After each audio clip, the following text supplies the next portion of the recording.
आगे बढ़ेंगे और अब बात कर लेते हैं पार्वती दीदी की, जो कि हमारे बीच नहीं रही। एशिया की पहली महिला ट्रक ड्राइवर पार्वती आर्य हमारे बीच नहीं रही। बुधवार शाम उनका निधन हो गया। पार्वती काफी वक्त से बीमार चल रही थी।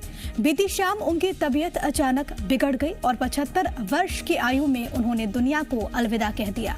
मध्य प्रदेश के मंदसौर की पार्वती दीदी ने अपने असाधारण काम से पूरी दुनिया में नाम कमाया।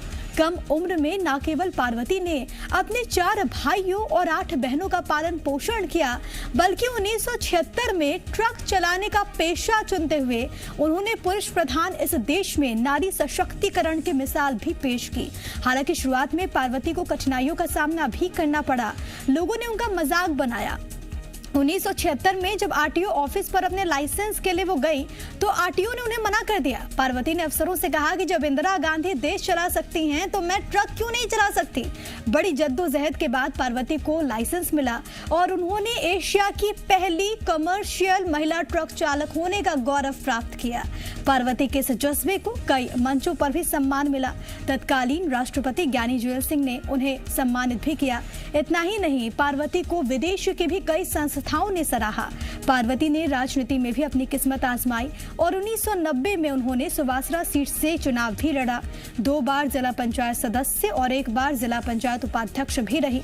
पार्वती का जीवन सभी के लिए एक संदेश है कि दृढ़ इच्छा शक्ति से आप चट्टान जैसी मुश्किलों को भी पार कर सकते हैं। और मनीष पुरोहित मेरे साथ, मेरे सहयोगी तमाम जानकारी के साथ इस वक्त मौजूद हैं।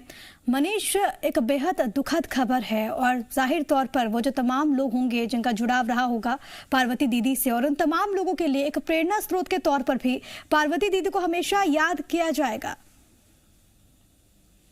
जी बिल्कुल भैया, बड़ी दुखद घटना हुई है और वो सब देखें कि 75 वर्ष की उनकी आयु थी और वो लगातार अभी से कुछ समय पहले तक लगातार सक्रिय राजनीति में रही, सक्रिय रही, मंदसौर की सड़कों पर दिखाई देती थी और जहां भी किसी भी आदमी को मुसीबत में देखती उसको मोटिवेट करती थी कि जब कोई और कर सकता है तो आप क्यों इस तरह का काम नहीं कर सकते। उन्होंने जब पहली बार जब ट्रक चलाने का पेशा चुना था तो उनका लकड़ी का व्यवसाय था, लेकिन लकड़ी के व्यवसाय में कहीं ना कहीं ट्रक की कमी उन्हें खलती थी, क्योंकि जो मोटा मुनाफा होता है ट्रक चालक के हिस्से में आता था।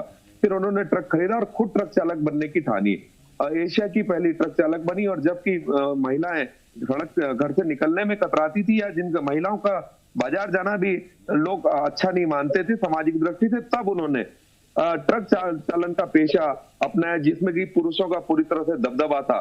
शुरू में इस बात का उनके परिवार के लोगों ने उनको उत्साहित जरूर किया, लेकिन लोगों ने उनका मजाक उड़ाया और उसके बाद उन्होंने ट्रक चलाना शुरू किया। और यहाँ से मंदसौर से तकरीबन 160 किलोमीटर सिंगोली, अविभाजित मंदसौर जिले के सिंगोली तक जंगलों में वे ले जाती थी लकड़ियां और वहां से लकड़ियों का ट्रक भरकर वे मंदसौर आती थी। इस दौरान उन्हें कई मुसीबतों का भी सामना करना पड़ा और यहाँ तक कि जब अपने लिए लाइसेंस बनवाने उन्होंने आरटीओ कार्यालय में आवेदन दिया तो तब तक किसी महिला ट्रक ड्राइवर का लाइसेंस बना नहीं था। तो अधिकारी इसमें बड़े संशय में थे और बनाने से कतराते रहे।